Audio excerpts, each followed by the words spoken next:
Steve Bannon has been a lightning rod in Donald Trump's campaign, and now in the team the president-elect is building for his administration. Some political leaders are calling on Mr. Trump to fire Bannon, and many human rights and civil rights groups have vowed to fight Bannon's White House job tooth and nail. But do we have a complete picture of him?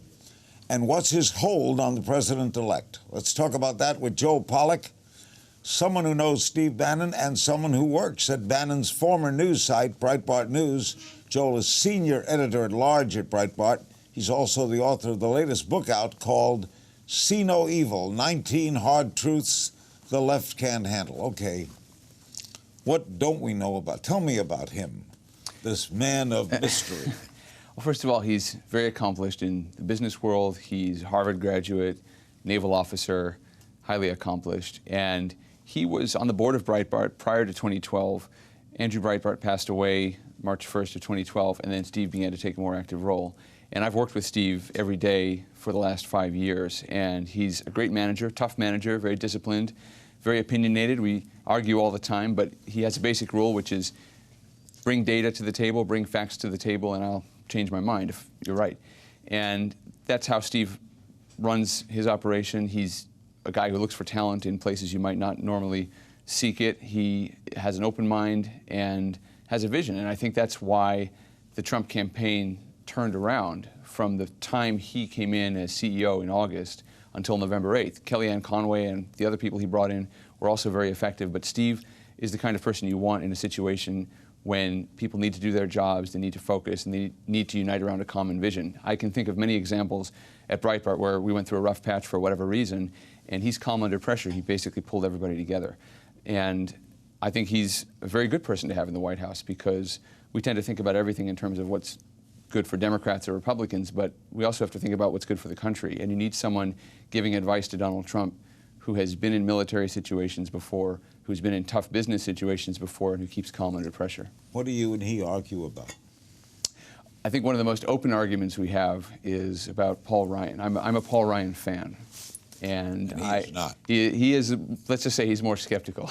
So we have argued back and forth about some of the budget issues that come up. These are some of the editorial discussions that go on behind the scenes. And often there will be counterpoint on the website. The Eagle Forum came out about a week ago with a piece saying that Ryan shouldn't be speaker, and I came out with a counterpoint to that. This is past the time when Steve was working it, but just to give you an idea, I came out with a piece saying Ryan's got some great fiscal legislation. He could just bring it to the White House, Trump could sign it, and the country's fiscal situation would turn around. So I'm very confident in what Ryan brings to the table, but there are other views at Breitbart, and a wide variety of views is what we try to bring. Explain this, though. Your former co-worker, Ben Shapiro, he was with us, he resigned in protest. He said Bannon is a vindictive, nasty figure, infamous for verbally abusing supposed friends and threatening enemies. How do you make of that? You have to report everything Ben says, with a caveat that Ben runs a competing website. And at the time he left Breitbart, he also went to run a competing website. So I think you have to take that with a very healthy dose of salt. I don't agree with Ben. I think that Ben has opinions to which he's entitled, but one interesting thing about Ben is he has not piled on the other criticisms of Steve. He has said Steve's not an anti-Semite. He has never seen any sort of anti-Semitic language. So I think that that's the whole basis of this discussion, is that Bannon was accused of being discriminatory and all that stuff, and it's all false. And even Ben, who had what he describes now as an acrimonious relationship, although, again, take it with a grain of salt, doesn't say those things. And I think that that should tell you the fact that there's no basis to those charges whatsoever. Are you an Orthodox Jew? I am. And what about the remarks that his wife made in a divorce suit that he didn't want his children to go to a school where they took Jews? I don't know why we would take that seriously. Why not? Well, we don't. First of all, he doesn't agree that he said that. He denies that he said that. Secondly, divorce lawsuits, without going into personal histories, people say things in divorce filings all the time. I mean, we're watching Brangelina go at each other and say horrible things. Brad Pitt being accused of child abuse. investigated, nothing to those charges. But you see these things happen in divorces. Divorces can be very ugly, unfortunately. So how did I don't credit how that did at all the anti-Semitism thing start? From that? I think that came out, I think it was the New York Daily News back in August, and all of the things being said now were exactly the same things that are said in August. There's no new information. It's basically just recycling stories from the campaign. Why doesn't, you know him well, right? I know him very well, yeah. Why doesn't he come out and do a major interview? I mean, sit down wherever, here, wherever, and talk about this. He did an interview with Kim Strassel of the Wall Street Journal, and he also did one with Michael Wolff of the Hollywood Reporter, I think before that. And he just dismisses this stuff. I mean, part of the problem is when people play into this game, prove to me you've stopped beating your wife, prove to me you're not a pedophile or whatever. You give credence to a charge that is ridiculous. And he's basically dismissed it. He told Kim Strassel exactly how he felt on the weekend, and he's focused on that. How does he feel? He feels that it's nonsense. And look, the most offensive thing that Steve Bannon ever did was help Donald Trump win the White House. And he understands this is the price you pay. Andrew Breitbart, the founder of the company, said in his memoir, Righteous Indignation, that this is what the left will do to you if you are successful. They'll turn anybody into the KKK. And lo and behold, 5 years after that book comes out, it's happening to Steve Bannon. It happens to everybody. The big cardinal sin that Steve Bannon committed was being successful. Nobody heard of him, and those who had heard of him were complimentary, thought great things about him, said good things about him, until he became prominent, until he became successful. Now all of a sudden, there's, people, you talk about human rights and civil rights. I mean, one of the most important civil rights and human rights is the presumption of innocence. And to me, to slander somebody, to repeat lies upon lies upon lies that are unsubstantiated. I mean, where's the anti-Semitism? Show me one example where he's said anything anti-Semitic. They can't. The ADL, Anti-Defamation League, had to come out and say, we're actually not aware of anything he's ever said that's anti-Semitic. So they had to walk it back. But yet these groups are petitioning. What they're revealing is that they don't really care about rights. They just care about politics because they're willing to perpetuate a lie for their political purposes. Donald Trump's son-in-law is an Orthodox Jew. His wife's Donald's daughter, converted. Mm-hmm. Who'll be the bigger voice in the White House, Bannon or him? Because he's going to be prominent. Well, who makes the boss is never the husband. The boss is always the wife. So, it's interesting you asked me about Bannon or him. It's probably Ivanka. No, I don't know. I think that the biggest voice will be Donald Trump. He's got two leading figures in the White House, Steve Bannon and Reince Priebus. They both come from different walks of life. Reince from the Republican National Committee, Steve from outside. And I think that's an interesting balance because Reince is really an inside guy. He is a Beltway guy. He's a party man. Steve, on the other hand, is from outside the Beltway. He's from the grassroots, from Breitbart. And I think, in a way, that's a good balance. You need to have someone who can communicate with the party establishment and coordinate with Congress.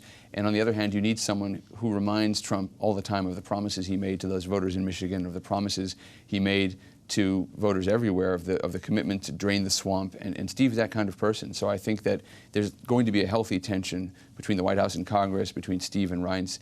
And I think Jared Kushner, from what I know of him, I don't know him personally. I have met his brother. I do know his brother's a very nice guy, although I think his brother's for Clinton, not for Trump. But I think they're a nice family. I think it'll be a healthy balance, a team of rivals. But ultimately, it'll come down to Donald Trump himself.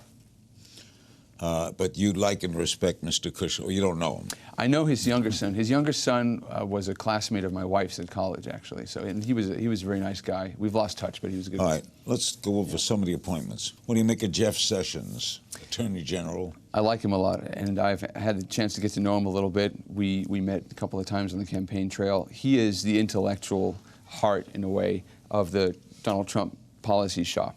And I think he'll be an outstanding Attorney General. I think he's very no-nonsense. I think he's very qualified for the job if you look at his history. He's also very tough on immigration. That's his #1 issue. And so I think that the selection of Sessions is a message, basically, to the sanctuary cities, to San Francisco especially, and to others, that there's going to have to be a change, that we're not going to let federal law slide. So it will be interesting to watch. How tough will he be against civil rights abusers? I think he'll be very tough. And you do? Yeah. Based on what?